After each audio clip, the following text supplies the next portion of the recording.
Welcome right back to The Explainer. Today, we're getting into something we literally all mess up at some point. Using an incredibly insightful guide by licensed marriage and family therapist Figs O'Sullivan, we're talking about setting boundaries in our romantic relationships. Now, I'm going to promise you something pretty massive right up front. By the end of this explainer, we are going to completely dismantle everything you think you know about setting boundaries in love. And we're going to rebuild it from the ground up with a framework that actually works. You know the exact feeling, right? You practice the absolutely perfect, calm boundary speech in the shower, only to have it just completely evaporate the second you're in a heated argument. You try to be clear, you try to be firm, but all that advice you read online just falls apart like wet cardboard when you actually need it. Well, I want to validate that for you right now. Trying to set a boundary in the heat of the moment is incredibly hard, and it almost always fails. But as you'll see today, that's really not a character flaw on your part. So here's our game plan for this explainer. First, we'll cover the biological panic, then redefining boundaries, body first strategies, attachment blind spots, a 5-step playbook, and finally, the intimacy paradox. All right. Part 1, the biological panic. This is all about why your brain treats conflict as a literal survival threat. Like I said, failing to set a boundary isn't a personality flaw. It's an involuntary biological reaction. Here's the wild thing. Human beings are wired for connection the exact same way we are wired for oxygen. The science shows your brain literally cannot tell the difference between a physical danger and a threat to your romantic attachment bond. So, when your partner pulls away or criticizes you, boom, your amygdala, that primitive survival center, fires up like you're being chased by a bear. And when that happens, your prefrontal cortex, the part that handles logic and those nice boundary scripts you practice, goes completely offline, which brings us to this brilliant quote that hits the nail on the head. Trying to enforce a cognitive boundary during a biological panic is like trying to read a contract while your house is on fire. A boundary is a cognitive tool, right? It takes language, it takes logic. But when your attachment system gets activated, you're just operating purely from your brainstem. You simply cannot apply a cognitive solution to a biological problem. Your nervous system is basically on fire. Okay, moving to part 2, redefining boundaries. We really need to get clear on what a boundary actually is and what it definitely is not. Now that we know the biology, we have to completely reframe this. Boundaries aren't weapons, they aren't punishments, and they are definitely not sneaky ways to control what your partner does. Think about the difference between an ultimatum and a true boundary. An ultimatum sounds like, if you yell, we're done. That's purely about controlling the other person's behavior. It's basically an ultimatum wearing a boundary costume. A real boundary sounds like, if voices raise, I'm stepping out for 10 minutes. See the shift there? A boundary is an action you take for yourself to protect yourself while still keeping that connection open. And that brings us to this really beautiful concept, the sovereign us.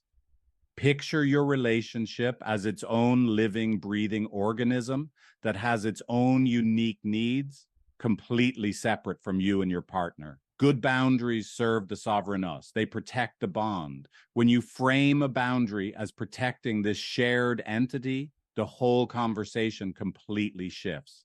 Saying, I need this for me can feel super adversarial, but saying this protects us feels collaborative. It just changes the entire emotional vibe.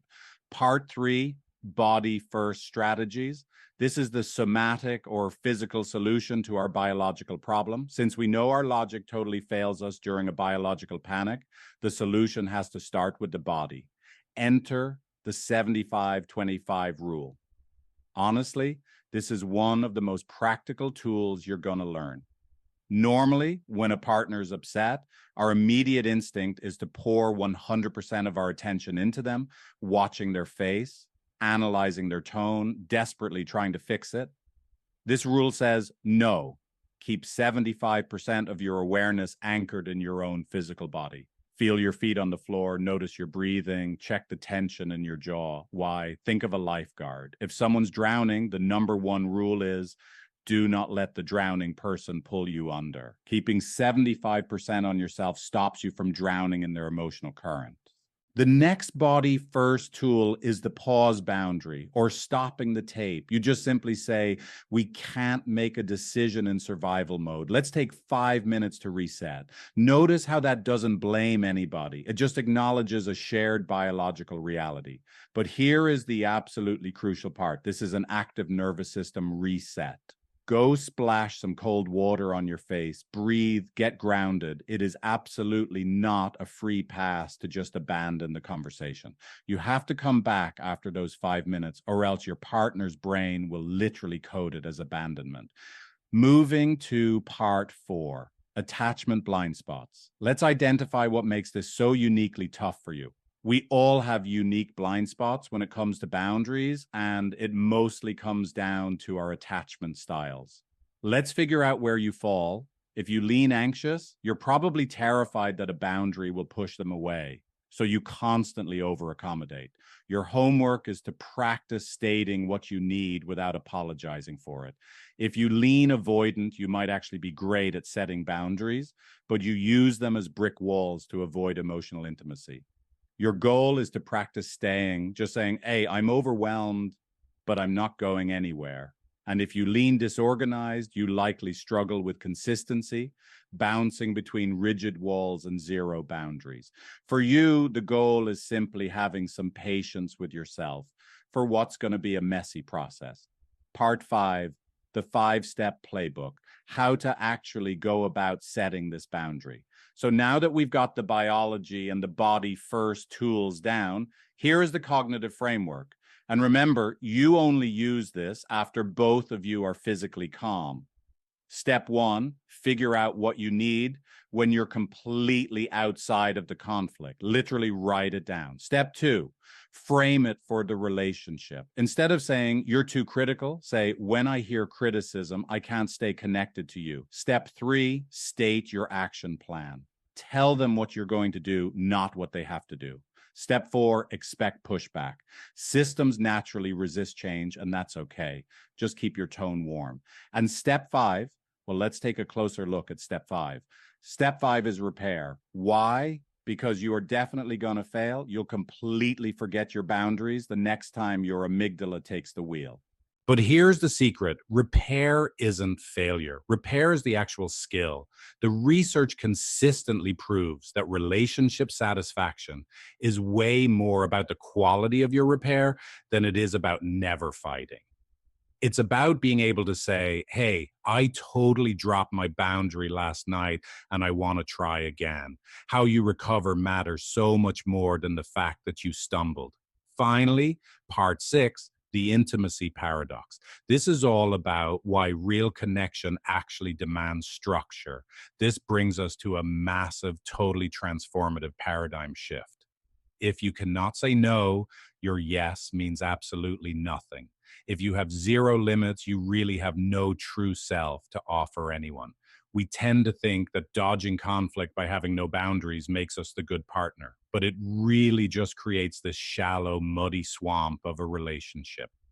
Boundaries act as riverbanks. They give the relationship structure, and because of that structure, the water can run deep. They literally make deep, authentic vulnerability possible. I want to leave you with this incredibly provocative quote from the source. Boundaries do not decrease intimacy, they increase it. It really leaves us with a huge question to ask ourselves. Do you just want a conflict-free illusion where you're constantly abandoning your own needs? Or do you want a relationship that has clear, compassionate boundaries?